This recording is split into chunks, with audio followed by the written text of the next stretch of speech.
peace and blessings, as we celebrate Women's Day, we must be reminded of what the Quran encourages of the rights of women.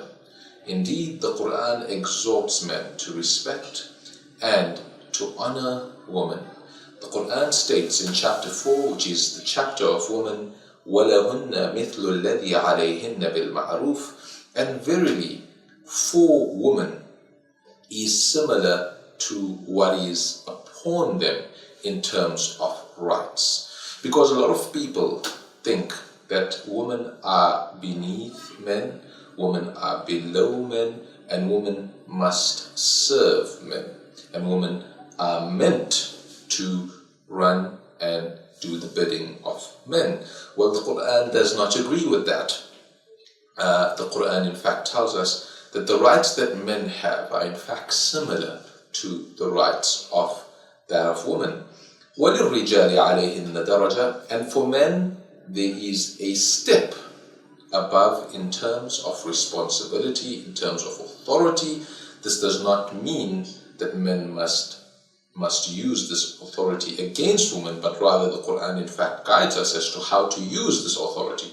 The Quran tells us in another verse, الرِّجَالُ قَوَّامُونَ عَلَى النِّسَاءِ, men are the guardians and protectors upon women. So the way you should use this authority that a man has is not to the detriment or to the harm of a woman, but rather to her own elevation, to her protection, and to guard their rights. It is unfortunate that South Africa ranks as one of the highest in terms of female abuse and domestic abuse. This is very, very shameful, very regrettable, and something that men should stand up, and it's a responsibility of men to stand up as a whole to ensure that this stops, that women's rights should be protected, and that women should not be harmed and should not be afraid and intimidated by men.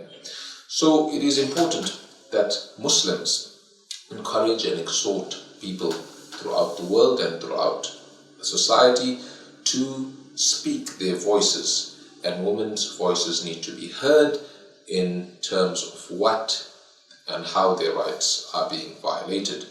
The Bible also, unfortunately, is not free and is not innocent when it comes to the rights of women.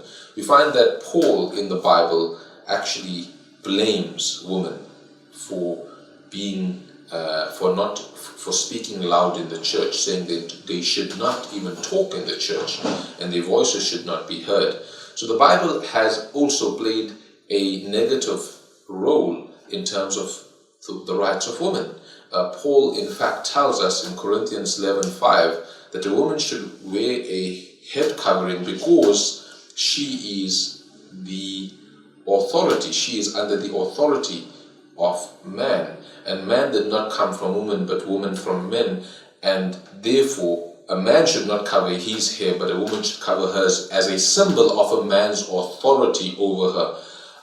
This is unfortunate that people should not accept such wrong teachings, but rather should in fact be able to stand up for the truth, as the Quran tells us, قُومُوا لِلَّهِ شُهَدَاءَ بِالْقِسْطِ, stand up for justice and for truth, and that is that the rights of women should be respected, and that women are not some man's property, or that they have to wear something on their head because they belong to a man. This is completely ludicrous. We find that also the Bible tells women that the reason they have childbearing, the reason they give birth to a child, is because it is a curse that God cursed upon Eve, because Eve tempted Adam. This is completely incorrect. The Quran clarifies that the fault of Adam taking from the tree is not Eve's fault. It's not the fault of his wife, but rather he takes responsibility for his fault. We cannot say the woman tempted the man. The Quran tells us, وَعَصَى آدَمُ رَبَّهُ فَغَوَى. The mistake was that of Adam's. We cannot blame women for the mistakes of men, as the Bible unfortunately portrays, because remember, the Bible came to us through a series of changes, and these changes were made by men. And so men manipulated the Bible to suit their agenda, which is to make men look superior to women in a manner that makes women look really, really bad and unfortunate. This is quite unfortunate. But the Quran, we thank Allah for revealing the Quran, which actually promulgates the rights and the status of women to such an extent that it is reported in the hadith that the Prophet Muhammad, peace be upon him, was asked by a companion, which person in the world is most entitled to my honor? And he said, your mother. And he was asked again, then who? He said, your mother. He was asked again, and then who, O Prophet of God? And he said, your mother, the third time. And the person didn't tire, he didn't get bored, but he asked again the fourth time, then who? And the Prophet said, and then your father. So we find the amazing status God gave women because of giving birth to children. It is not a curse, but rather it is a high status that the Quran and that Islam gives to women.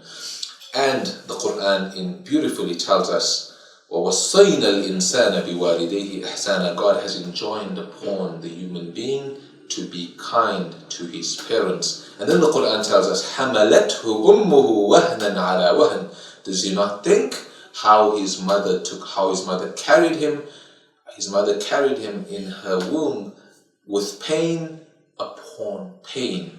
وَفِصَالُهُ فِي عَامِينَ. And not only that, after giving birth to him, she weaned him, she breastfed him for a period of about 2 years. Anishkur li wa liwalidayk. Be sure to be grateful to me and your parents. Allah reminds us of the status of our mothers, something we should not take for granted, and certainly should not accept the teaching that pregnancy is a curse upon woman, as is unfortunately taught in a book that was manipulated by men. May Allah enable us to understand the status of women in society, to respect all women, and to stand for the rights of women who are being abused in society. And may Allah bring those perpetrators of the rights of women to justice and punish them in a manner that they deserve. Assalamu alaikum, peace and blessings.